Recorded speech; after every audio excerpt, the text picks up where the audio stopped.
नमस्कार दोस्तों, स्वागत है आप सभी का हमारे प्यारे से वीडियो में। जय श्री राम, जय बागेश्वर धाम सरकार, जय प्रेमानंद जी महाराज।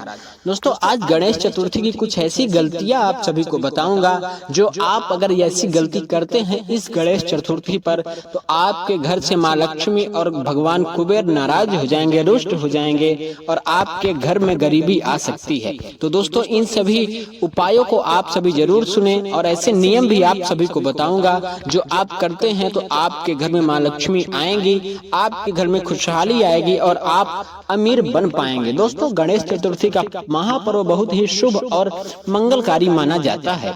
गणेश चतुर्थी के 11 दिन गंगा जल की तरह पवित्र माने जाते हैं। दोस्तों, आज हम बात करेंगे गणेश चतुर्थी के बारे में। गणेश चतुर्थी का पर्व भक्त जन धूमधाम के साथ मनाते हैं और मनाया भी क्यों न जाए, क्योंकि गणपति बप्पा को विघ्नहर्ता कहा गया है, जो हमारे कष्टों को हर लेते हैं और सुख को लाने वाले श्री गणेश जी हैं और इनका आगमन होने जा रहा है। इनका आगमन भक्तों के लिए अति उत्तम और अति शुभ होता है। शास्त्रों में ऐसी मान्यता है कि यदि घर में किसी प्रकार की समस्या है या किसी मनोकामना की पूर्ति के लिए आप गणेश स्थापना करते हैं, पूजन करते हैं, तो निश्चित ही वह कामना गणेश जी पूर्ण करते हैं। दोस्तों, शास्त्रों की मान्यता ऐसी है कि भाद्रपद की चतुर्थी को गणेश जी को लाया जाता है और अनंत चतुर्दशी को इनका विसर्जन किया जाता है। इस बीच की तिथियां गणेश जी की पूजा आराधना बड़ी धूमधाम से की जाती है। दोस्तों, इनको दुर्भा अर्पित की जाती है, मोदक इत्यादि का भोग लगाया जाता है। दोनों समय की विशेष पूजा आरती की जाती है और अंत में अनंत चतुर्दशी के दिन इनका विसर्जन किया जाता है।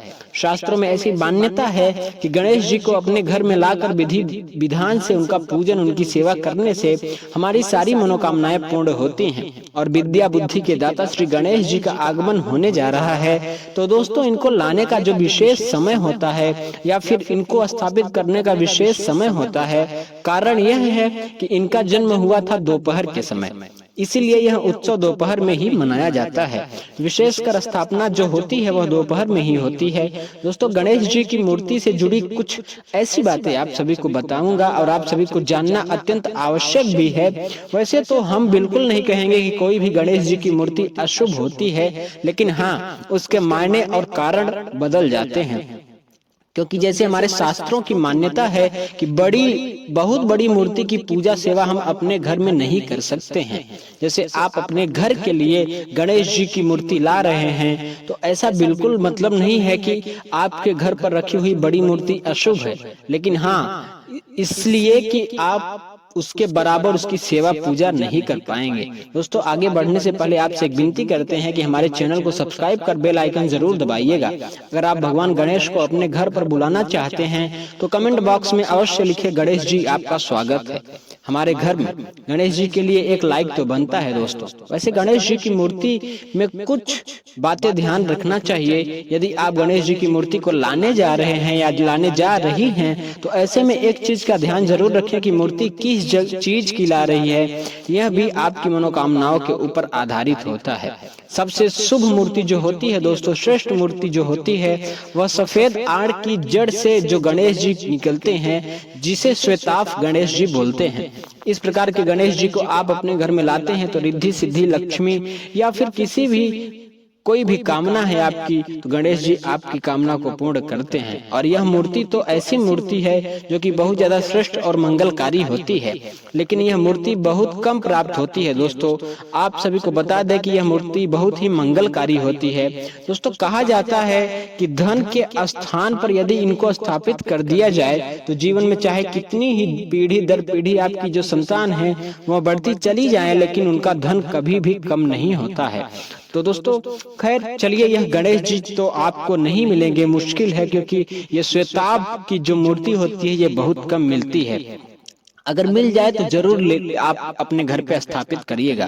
दोस्तों, आपको एक चीज का ध्यान रखना चाहिए कि यदि आप अपने घर में पूजा प्रार्थना के लिए गणेश जी की स्थापना करना चाहते हैं, इनको रखना चाहते हैं, लाना चाहते हैं, तो आप हमेशा बैठी हुई प्रतिमा ही लाएं, क्योंकि शास्त्रों में कहा गया है कि बैठे हुए गणेश जी की पूजा आराधना घर में करने से अस्थाई लक्ष्मी जी का वास होता है, कामनाओं की पूर्ति होती है। ऐसे में आप गणेश जी को लाने की सोच रहे हैं या फिर लाने वाले हैं तो बैठी हुई प्रतिमा का ही चयन करें। दोस्तों अगली चीज है कि गणेश जी को प्रतिमा लाते समय घर के लिए लाएं या ऑफिस के लिए लाएं, उसमें फर्क होता है। आपको बताना चाहेंगे कि यदि आप अपने ऑफिस या दुकान के लिए अपने प्रतिष्ठान में लाकर इनका पूजन आराधना करके विसर्जन करना चाहते हैं तो ऐसे में आप खड़े गणेश जी की मूर्ति ला सकते हैं। दोस्तों अगर आप ऑफिस के लिए ला रहे हैं तो आप भगवान श्री गणेश जी की खड़ी मूर्ति भी ला सकते हैं। कहा जाता है कि इससे व्यापार दिन दोगुना रात चौगुना बढ़ जाता है।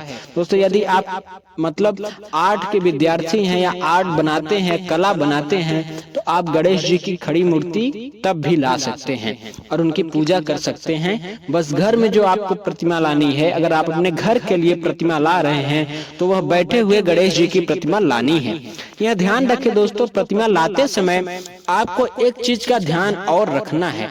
घर में प्रतिमा लाते समय आपके वहां मुखी गणेश जी लानी है। दोस्तों आप सभी को बता दूं कि अब देखिए दाहिनी तरफ जब मूर्ति की सूंड होती है तो ऐसी मूर्ति के लिए पूजा और सेवा की अधिक आवश्यकता होती है। इसलिए कहा जाता है कि गणेश जी के प्रतिमा हमेशा वह मुख होनी चाहिए, यानी कि बाएं तरफ जिनकी सूंड घूमी हुई हो वही गणेश जी हमारे घर के लिए शुभ होते हैं। अन्यथा जो दाएं तरफ सूंड वाले गणेश जी होते हैं वह जल्दी रुष्ट होते हैं। दोस्तों आप सभी को बता दो, यदि हमसे कोई भी भूल हो जाए तो वह नाराज हो जाते हैं। अभी इसका अर्थ आप यह बिल्कुल ना समझे कि गणेश जी की प्रतिमा किसी के लिए कल्याणकारी नहीं होती है। ठीक वही बात जो कि हमने आपको उदाहरण से समझने की कोशिश की कि बड़ी मूर्ति भी श्रेष्ठ होती है, लेकिन हम घर में नहीं रख सकते क्योंकि हम उनकी उचित पूजा सेवा आराधना नहीं कर सकते हैं। दोस्तों ठीक उसी तरह से जो दाईं तरफ जो सूंड घूमी होती है वह मूर्ति जो है अत्यधिक सेवा और प्रार्थना की जरूरत होती है उस मूर्ति को, जो कि हमसे नहीं हो पाती। तो इसलिए एक नियम बनाया गया है कि अपने घर के लिए हमें बहुमुखी गणेश जी को ही घर में लाना चाहिए, उनकी ही पूजा और अर्चना करनी चाहिए, फिर विसर्जन करना चाहिए। दोस्तों जैसा कि आप जानते हैं प्लास्टिक आदि से बनी मूर्तियां उतनी श्रेष्ठ नहीं होती हैं, और यदि आप मिट्टी के गणेश जी लाते हैं, पूजन करते हैं, विसर्जन करते हैं तो ज्यादा श्रेष्ठ होता है। यदि आपको इस तरह के गणेश जी की प्रतिमा मिले तो अत्यंत श्रेष्ठ है। दोस्तों अब बात करते हैं रंग की कि किस रंग की गणेश जी की प्रतिमा लाना आपको शुभ होगा। केसरिया रंग की गणेश जी की प्रतिमा घर में लाना बहुत ही मंगलकारी माना जाता है। दोस्तों दूसरी चीज, हरे रंग की गणेश जी की प्रतिमा भी रखी जाती है। अलग अलग कामनाओं के लिए अलग अलग तरह के गणेश जी की प्रतिमा रखी जाती है। दोस्तों यदि आप संतान प्राप्ति के लिए गणेश जी की प्रतिमा लाना चाहते हैं, उनका पूजन विसर्जन करना चाहते हैं, तो ऐसे में जो गणेश जी का बाल रूप होता है उसे आप अपने घर में लेकर आएं और श्रद्धा भाव से पूजा पाठ करें तथा विसर्जन करें। दोस्तों अगर आप अपने घर में गणेश जी की कोई छोटी मूर्ति रखना चाहते हैं तो 3 इंच से छोटी मूर्ति आप अपने घर के मंदिर में स्थापित कर सकते हैं। तो आप ऐसा ही करें। दोस्तों भगवान गणेश की स्थापना की बड़ी ही आसान विधि है। सबसे पहले तो आप मंदिर में बैठ जाएं। मंदिर में तो बहुत सारी मूर्तियां होती हैं, लेकिन आपको जो मंदिर के देवता हैं उनसे अलग रख करके यदि आपने चौकी लगाई है तो यह ज्यादा श्रेष्ठ माना जाता है, क्योंकि आपने अलग से कोई बड़ा अनुष्ठान किया है। इसलिए आपको अलग से लाल रंग का कपड़ा इसी चौकी पर बिछाकर उसे आप जो नई मूर्ति लाए हैं उस प्रतिमा को उस चौकी पर रख दीजिए। आपके घर में जो पड़ी हुई प्रतिमा है आप उसे भी बहुत अच्छे से साफ कर सकते हैं। यदि धातु की प्रतिमा है तो उसे स्नान वगैरह करवाएं, और यदि फोटो है तो आप उसकी स्थापना कर सकते हैं। दोस्तों घर में पड़ी हुई मूर्ति की आप स्थापना पूजा इत्यादि कर सकते हैं, और नई मूर्ति लाते हैं तो भी आप उनकी पूजा स्थापना जरूर कर सकते हैं। और आपको कलश जरूर रखना है। दोस्तों एक विशेष बात आप सभी को बता दूं कि आप सभी को कलश की स्थापना अवश्य करना है। दोस्तों आप सभी जानते हैं कि कलश में ही देवी देवताओं का आवाहन करते हैं, कलश से ही। तो कलश रखने की विधि कुछ इस प्रकार है। कलश रखने के नीचे स्थान पर चावल का अष्टदल कमल बना लें, या फिर आपके घर में बहुत अधिक चूहे हैं तो ऐसे में चावल का ना बनाकर आप थोड़ा सा रोली और हल्दी मिला करके बना लें और ओम बना लें, स्वास्तिक बना लें और उसके ऊपर कलश रखें। दोस्तों कलश के अंदर एक सिक्का डालें, हल्दी डालें, सुपारी डाल दें और थोड़ी सी दुर्वा घास डाल दें, क्योंकि यह पूजा हम गणपति की करने वाले हैं, वहाँ शुभता आती है। दोस्तों उसके बाद आपको क्या करना है, कलश रखने के बाद गणपति की पूजा में यदि मूर्ति धातु की है तो आप उनको स्नान कराकर, पंचामृत से स्नान कराकर और उनको चंदन इत्यादि लगाकर धूप बत्ती दिखाएं। जो साधारण विधि होती है पूजा की, वैसे ही आपको पूजा करनी है, उसी प्रकार से पूजा आराधना करनी है। दोस्तों अब बारी आती है गणेश जी को वस्त्र अर्पित करने की। अगर आप मूर्ति लाए हैं या बड़ी मूर्ति लाए हैं तो उसे उस प्रकार से आप जो है उसकी बनावट के अनुसार आप वस्त्र अर्पित करें, जैसे कि लाल रंग का, पीले रंग का, गुलाबी रंग का और हरे रंग का वस्त्र पहनाएं, या आप चाहे तो बाजार से रेडीमेड वस्त्र भी ला सकते हैं।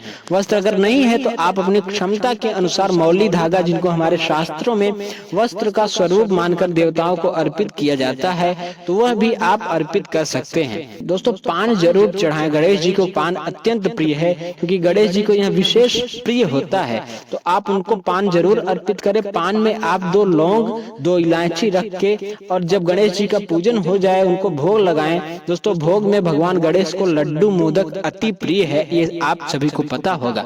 अगर आपके घर में बना सकते हैं लड्डू तो बहुत ही शुभ माना जाता है। भगवान गणेश बड़ी प्रसन्नता के साथ अपने भक्तों के घर का बना भोजन पसंद करते हैं। आप सुबह शाम की पूजा में घर का भोजन बनाकर अर्पित करें।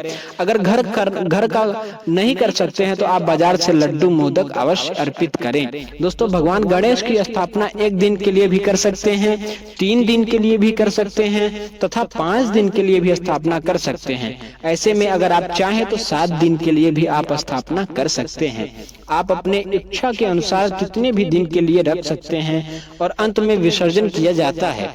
इनकी यदि छोटी मूर्ति है तो आप अपने घर में भी रख सकते हैं। दोस्तों आपको एक बात फिर से बता दें कि गणेश जी का जो स्थापना का समय है वह 12:17 से, सुनिए, दोपहर के 12:17 से रात 10 बजे तक है। इस समय में आप कभी भी गणेश जी की स्थापना कर सकते हैं, इसके पूर्व ना करें, क्योंकि गणेश चतुर्थी जो स्थापना पूजा होती है वह दोपहर में ही होती है, क्योंकि गणेश जी का जन्म दोपहर में हुआ था, इसीलिए यह पूजा दोपहर में ही होती है। दोस्तों अगर आपकी कोई विशेष मनोकामना है तो गणेश जी को दुर्भ की माला अवश्य अर्पित करें, क्योंकि दुर्भा की माला गणेश जी को अत्यंत प्रिय है। दोस्तों अगर आप अपनी विशेष मनोकामना को पूर्ण करवाना चाहते हैं तो गणेश जी को दुर्भा की माला अवश्य अर्पित करें। दोस्तों आज का ये वीडियो अच्छा लगा हो तो प्लीज चैनल को सब्सक्राइब करें, लाइक करें और कमेंट बॉक्स में श्री गणेशाय नमः जरूर लिखें और गणपति जी का जयकारा जरूर लगाएं। बोलिए गणेश भगवान की जय, गणपति बप्पा मोरया कमेंट बॉक्स में जरूर लिखें।